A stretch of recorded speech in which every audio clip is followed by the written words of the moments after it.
దేవుని ఘనమైన నామమునకు స్తోత్రములు. ఈ వాగ్దానమును వింటున్న మీకందరికీ మన ప్రభువును ప్రియ రక్షకుడైన యేసుక్రీస్తు నామములో శుభములు, మా హృదయపూర్వకమైన వందనములు. ఈరోజు మీ కొరకైన దేవుని వాగ్దానము ద్వితీయోపదేశ కాండము 33వ అధ్యాయము 29వ వచనము.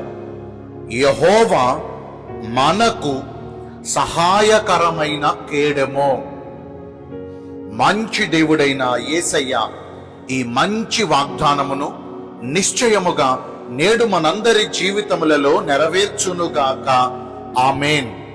ఈ వాగ్దానాన్ని మనము పరిశీలిస్తే మహోన్నతుడైన యెహోవా దేవుడే మనకు ఆశ్రయమును, మనకు దుర్గమునై ఉన్నారు.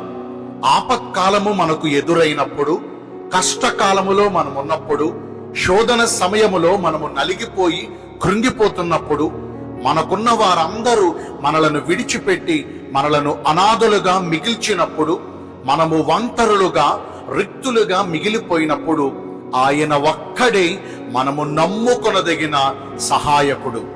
సహాయాల కొరకు కొండల తట్టు, అధికారుల తట్టు, పదవుల తట్టు, మనుష్యుల తట్టు, రాజుల తట్టు, ఈ లోకము తట్టు గాని, ఈ లోకములో ఉన్న దేని తట్టు గాని మనము వెతకవలసిన అవసరం లేదు. ఎందుకనగా భూమి ఆకాశములను సృజించిన యెహోవా దేవుడే మనకు సహాయమును చేయువాడు. మన పితరులైనటువంటి ఇశ్రాయేలు జనాంగమునకు రాజు లేకపోవుట చూచి, వారికి సైన్యము లేకపోవుట చూచి, వారి దగ్గర ఆయుధములు లేకపోవుట చూచి, వారి పొరుగు రాజ్యమైనటువంటి ఫిలిస్తీన్ల సామ్రాజ్యం మాటి మాటికి వారి మీద యుద్ధానికి వస్తూ ఉండేవారు. ఇలానే ఒక రోజున వారు ఒక ఎత్తైన ప్రాంతములో దేవుణ్ణి ఆరాధిస్తూ ఉండగా వితౌట్ అనౌన్స్మెంట్ ఒక్కసారిగా ఫిలిస్తీన్లందరూ ఇశ్రాయేలీల మీదకి దండెత్తి వచ్చారు. ఫిలిస్తీన్లను చూచి, వారి ఆయుధాలను, వారి బలగాన్ని చూచి ఇశ్రాయేలీయులు భయపడుతున్నప్పుడు సమూయేలు ప్రవక్త వారితో ఇలాగుని సెలవిస్తున్నారు: మీరు ఫిలిస్తీన్లను చూచి భయపడకండి, యెహోవా మనకు సహాయకుడు, ఆయన ఎబెనెజరుగా మన పక్షమందుంటారు అని ఒక రాయిని నాటి ఆ రాయికి ఎబెనెజరు అని పేరు పెట్టారు. అంటే సహాయపు రాయి అని. నిజముగానే వారు నమ్మకం పెట్టుకున్నట్టుగా ఎబెనెజరుగా యెహోవా దేవుడు ఇశ్రాయేలీల పక్షమందు వ్యాజ్యమాడి ఫిలిస్తీన్లను తరిమి కొట్టారండి. ఆ రోజున ఇశ్రాయేలీలకు ఎబెనెజరుగా సహాయమును చేసిన దేవుడు ఈ రోజున మనకు కేడెముగా, మన పక్షమందు మనకు సహాయకుడిగా ఉండాలంటే మనము చేయవలసింది ఏంటో తెలుసా?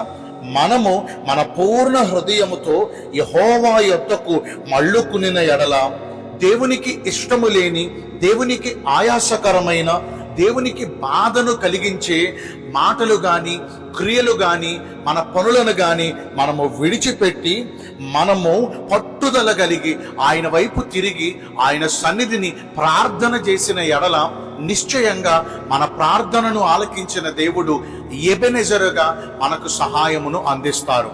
దేవుడి కొద్ది మాటలు మనందరి వినికిడిలో దీవించునుగాక. ఆమేన్. మీ అందరి కొరకు వచ్చిన ప్రార్థన చేస్తానండి. పరిశుద్ధుడ, ప్రేమ కలిగిన యేసురాజా, మీ కృపగల ఘనమైన నామమును బట్టి నిండు మనసుతో కృతజ్ఞత స్తుతులు, స్తోత్రములు, వందనాలు చెల్లిస్తున్నాము. మీరు మాకు సహాయకరమైన కేడముగా ఉండాలంటే మేము ఎలాగున నడుచుకోవాలో మీరు మాతో బోధించారు. మీ చిత్త ప్రకారము నడుచుకుని ఈ వాగ్దాన ఫలమును పొందుకునే కృపను నేడు మాకందరికీ దయచేయండి. ఈ రోజున ఎందరైతే పుట్టిన రోజులను, వివాహ దినములను, ఇతరమైన శుభకార్యములను జరిగించుకుంటున్నారో వారందరికీ మెండైన దీవెనలు కుమ్మరించమని, మీ రాకడ కొరకు మమ్మను సిద్ధపరచమని యేసుక్రీస్తు ప్రశస్త నామమున ప్రార్థించి వేడుకొనుచున్నాను మా ప్రియ పరలోకపు తండ్రి. Amen. May God bless you all. Thank you.